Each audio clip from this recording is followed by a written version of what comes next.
6:12 on your Monday morning. Teachers in the Arab City School District are making the final preparations for the first full week of traditional learning. Today is the first day of that schedule. And joining us now is Arab City Schools Superintendent Dr. Johnny Berry. Dr. Berry, thank you so much for joining us this morning.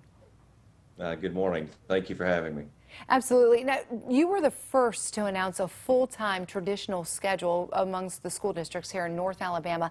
Walk us through, if you can, what brought you to that decision to bring them back 5 days a week?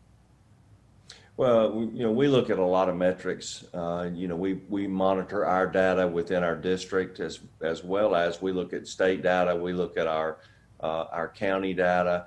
Our county status had been green for 3 consecutive weeks. And then our numbers in our school district had been relatively manageable. So we brought back our pre-K through 5 a few weeks ago, right after Labor Day. And we felt really good about how that transition has gone.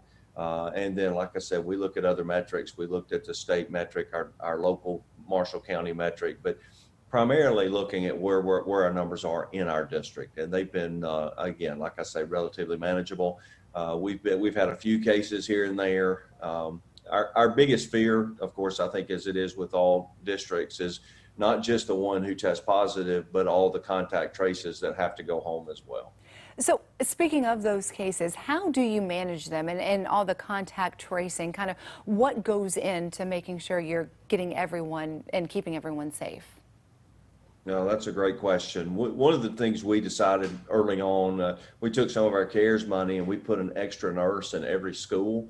And that freed up our lead nurse to be our main contact with all of our, we tried to call her the COVID nurse at first, but that really didn't sound good. So we backed off that. But so she handles it. Whoever finds out, whether it be a nurse at another school, our parents have called and notified her. Our administrative team have notified her. And then she begins the process of going through, looking at the seating charts, looking at whether the student rode the bus, who that person had been in contact with. And then she then in turn contacts all those people to let them know their quarantine date.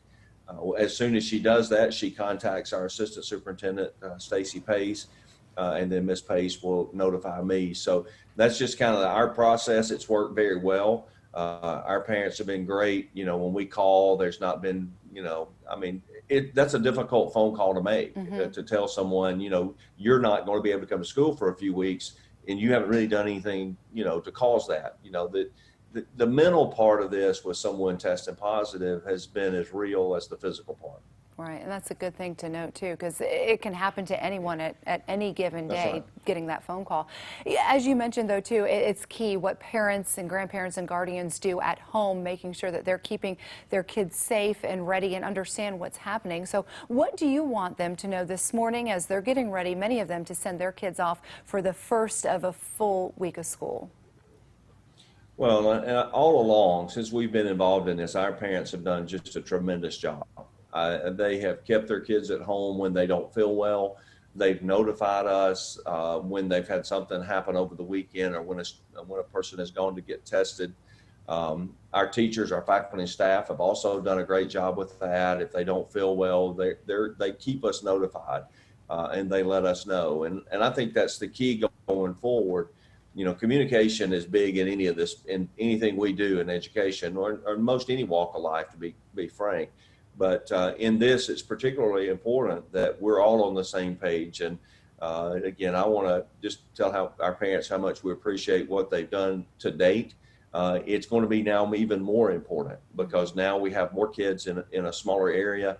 And we need to monitor that and keep as close eye on it as we can from our end. But if parents can help us with that on their end, it certainly makes our job a good bit easier. And we can keep our kids in school longer. All right, Dr. Johnny Berry, Superintendent, Arab City Schools, thank you so much for your insight this morning, and we wish you the best of luck as you start to bring students back on campus for a full week. Thank you so much. All right, thank you. It is 6:16 right now on